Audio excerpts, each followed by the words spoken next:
Hello, everybody.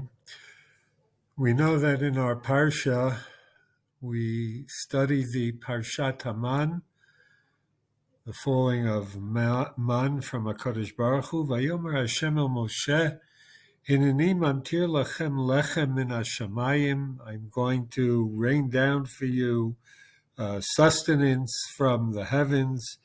V'yatza ha'am v'laktu dvar yom v'yamo. The people will go out and collect their daily portion. L'ma'an anasenu hayelech b'torasiyim lo, so that I may test them to see will they walk in the ways of my Torah or not. What the nisayon here is somewhat interesting. After all, God is promising them sustenance. What kind of a challenge or a test is there? So, of course, we know all the laws of the man. People had to finish it every day. If they thought that they could save some for the next day, except for Shabbos, of course, they would find that it's spoiled. Now, that's a challenge for people to believe that again tomorrow the mun will fall. I remember that Rabbi Riskin once pointed out that in essence that would be a nisayon in the very beginning. But once it became routine that day after day, week after week, month after month, the mun was falling year after year, what's a nisayon? Nobody wonders, will the sun rise tomorrow? It becomes part of the routine and of nature. Says Rav Riskin that ultimately the nisayon at that point would be, do you still recognize this routine of nature as being divine in nature? And that somewhat ties into a thought of the Sfat Emet that I would like to share this week. The pasuk that I just cited makes a connection between the man and Matan Torah. And one wonders, what is the connection between that and the other? What does man have to do with the Jewish people getting Torah?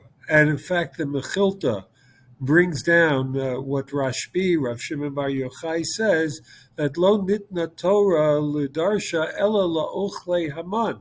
The Torah was given over basically for those who had partaken of the man. Ma'inyan Shmita Eitzel Har Sinai. What's that connection talking about? Similarly, we find in the famous piyut of Dayenu that is part of our Seder liturgy, that in the Dayenu of 15 steps of Chasadim that Hashem did for the Jewish people, we read of a run of several of them that are immediately adjacent leading up to Matan Torah. Hechilanu es haman, God fed us the man. V'nasan lanu es haShabbos, He gave us the Shabbos. And then v'kervanu lefnei Sinai, He drew us near to Mount Sinai. V'nasan lanu es haTorah, and He gave us the Torah itself. So the Sas Emes says the point of the man, and this might be what the challenge is, everything that we have comes from HaKadosh Baruch Hu. Just normally, in order to eat, one has to labor, one has to plant the field, tend to it, plow, harvest, pesticides, you name it. You have to work very, very hard in order to earn wages or in order to grow the produce that you are going to eat as a matter of subsistence. Even with that, it is a divine gift from HaKadosh Baruch Hu, albeit it involves us and our efforts as well. So God comes and He gives us man, lechem min hashamayim, food that is very clear, that we didn't have to do anything in its production. We didn't have to buy it. We just had to collect it free of charge. There was, in essence, no human involvement in the provision of the man. Clearly, it came from Hashem. And the nisayon was that just as the man comes from Hashem, one should ponder, what about all the other food? and all the other things that we as physical creatures so very much are in need of. That too is a blessing that comes from Hashem. Everything has a shoresh elyon. God grants us all of these things for our sustenance and continuance. And that was a lesson that hopefully, introspectively, someone would learn as he witnessed the falling of the man, and thus would take other aspects of the Gashmius material world and appreciate it as part of God's gift to humanity. And then one, as a result, is mit'aleh b'kedusha. As he has this heightened God awareness, his sense of sanctity is enhanced as well. And thus we go from Hechilanu es Haman to Nasan Lanu es HaShabbos. God gives us the Shabbos. All week long we toil and we labor. And there too, there is Birkat Hashem. Shabbos is a day of spirituality. It is infused with nitzotzot, sparks of Kedusha.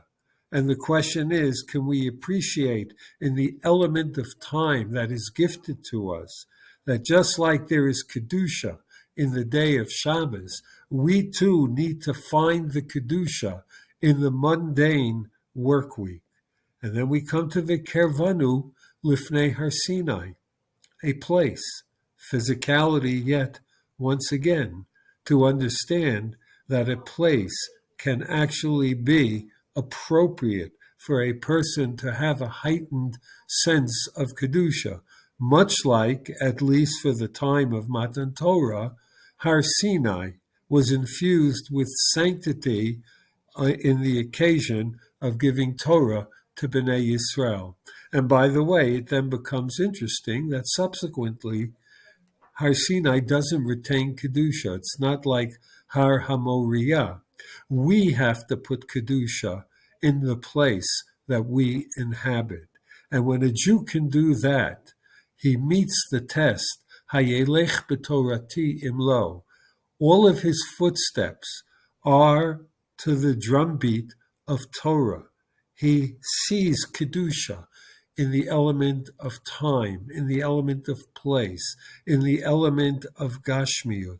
And as such, he becomes, as part of Am Yisrael, worthy of Matan Torah as a guidepost for an enhanced spiritual life. Shabbat Shalom.